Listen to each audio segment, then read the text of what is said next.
kami sedang berada di sebuah rumah, yaitu di rumah kakak kami yang memiliki 3 orang anak, dan kami akan meneliti 2 orang anak.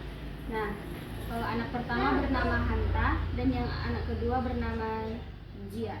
Jadi di sini kami akan memperkenalkan diri terlebih dahulu. Perkenalkan, nama saya Friska Tambunan dan rekan saya, Nama saya Maria Togatoro. Di sini juga kakak kami akan memperkenalkan diri sebagai orang tua dari anak yang akan kami teliti. Nama saya Anita. Oke.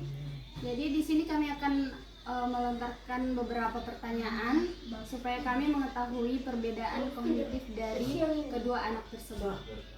Oke, di sini kami akan melontarkan pertanyaan pertama yang dibacakan oleh teman saya. Kapan pertama kali kakak menyadari bahwa adik-adik ini memiliki perbedaan di tingkat kognitif mereka, dan bagaimana cara kakak mendeskripsikan perbedaan di tingkat kognitif mereka dalam memahami sesuatu? Mungkin ya pada saat menyadarinya itu pada saat si adiknya udah mulai masuk TKA, si abangnya naik ke kelas 1 SD. Jadi mereka kan sekolah itu di sekolah yang sama. Terus pada saat mereka dalam misalnya belajar malam mengerjain tugas gitu dari sekolah kan, kalau si abangnya itu saya lihat kalau misalnya kita terlalu lembut atau terlalu flat dalam mengajari dia sesuatu, itu dia tidak akan menanggapinya dengan serius, terus pun daya tangkapnya jadi menurun. Jadi kalau untuk si Hantanya kita harus lebih keras dan lebih ekstra, harus lebih kayak mana ya, misalnya nih 2 tambah 4 berapa gitu, dia nggak akan mau istilahnya menjawab gitu. Tapi kalau kita keras, galak gitu mengajari 2 tambah 4 berapa, nah seperti itu dia lebih cepat menangkap. Misalnya kayak kemarin dia belajar mengenai jam gitu ya, waktu. Kalau jarum jamnya di angka 12, jarum menitnya di angka 3, itu jam berapa? Kalau misalnya kita dengan cara seperti itu mengajari dia nggak akan tahu menjawabnya, nggak akan bisa dia tangkap. Tapi kalau kita lebih keras, dia lebih berusaha untuk memahami pelajaran tersebut gitu. Jadi dia takut gitu. Tapi kalau untuk kayak untuk sijiannya, kalau kita keras dia makin nggak bisa menangkap. Untuk dari itulah untuk istilahnya dan untuk daya tangkap mereka gitu. Tapi kalau untuk kayak dari akademis gitu kan, sepertinya mereka udah mulai kelihatan gitu.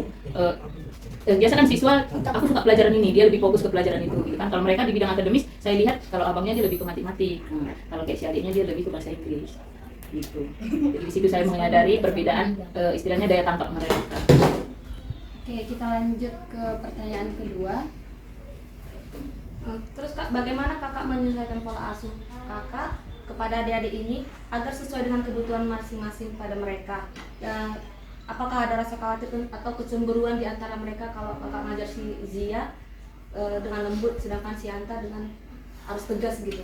Oh, kalau itu pasti ada, namanya anak kan, hidupnya sama di dalam satu rumah, itu pasti ada yang namanya kecemburuan gitu. Kalau misalnya kayak mengatasi yang seperti itu, ya siap saya mengajari si Hanta belajar, ya kembali lagi ya saya seperti ibunya seperti biasa, ya saya peluk, saya cium, saya ajak main-main juga gitu. Ya sama halnya kalau misalnya kayak si Jianya, ini di luar pembelajaran gitu ya, di luar istilahnya pada saat mereka belajar ya. Setelah belajar dia melakukan kesalahan atau apa ya tetap saya marahi gitu. Jadi pada saat belajar aja gitu saya bedakan pola asuhnya mereka. Karena kan istilahnya daya tangkap anak-anak itu kan berbeda-beda. Berarti kan cara kita menyampaikan pun pasti berbeda. Oke, kita lanjut ke pertanyaan yang ketiga. Terus apakah kakak melibatkan mereka dalam aktivitas yang sama atau bahkan berbeda yang memberikan pendekatan untuk setiap adik-adik ini? Kalau untuk aktivitas untuk pendekatan ke mereka saya rasa sama gitu.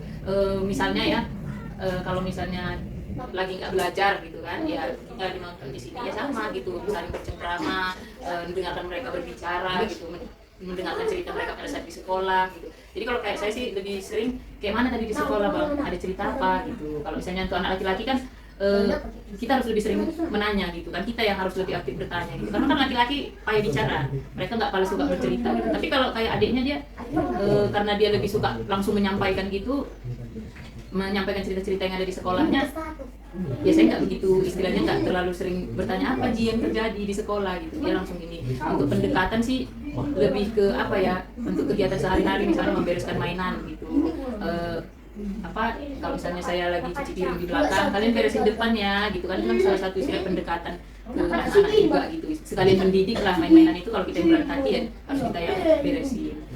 Itulah cara pendekatan saya ke mereka, seperti itulah, ajak jalan habis mandi sore gitu, atau sekali-sekali kayak abangnya saya suapi walaupun dia udah bisa makan sendiri. Untuk pendekatan sih hanya sebatas itu saja gitu.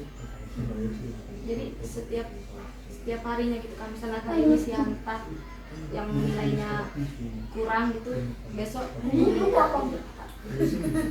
Kalau untuk nilai gitu ya, gimana ya? Kalau misalnya kayak untuk nilai, aku kan nggak bisa memaksakan si Hanta ini, misalnya kan dia kurangnya di bahasa Inggris sama Mandarin, ya kan, mapel yang dua itu gitu.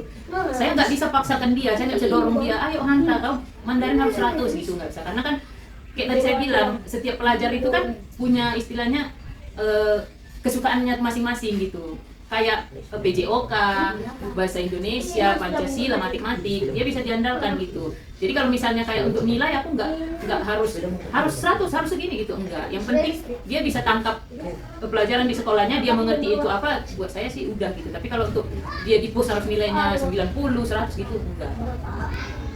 Oke, jadi kesimpulan yang dapat kita ambil dari wawancara hari ini adalah setiap anak itu memiliki kognitif yang berbeda-beda dan setiap anak memiliki daya tarik terhadap suatu pelajaran yang berbeda-beda juga.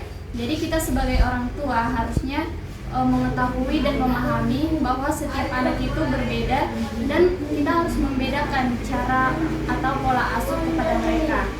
Membedakan di sini bukan berarti kita melakukan ketimpangan, tetapi kita menyesuaikan apa yang disukai anak yang pertama dan apa yang disukai anak yang kedua. Kemudian kita sesuaikan bagaimana cara kita mengasuh kedua anak tersebut supaya seimbang dan mereka mendapatkan pengetahuan sesuai dengan apa yang mereka inginkan. Terima kasih.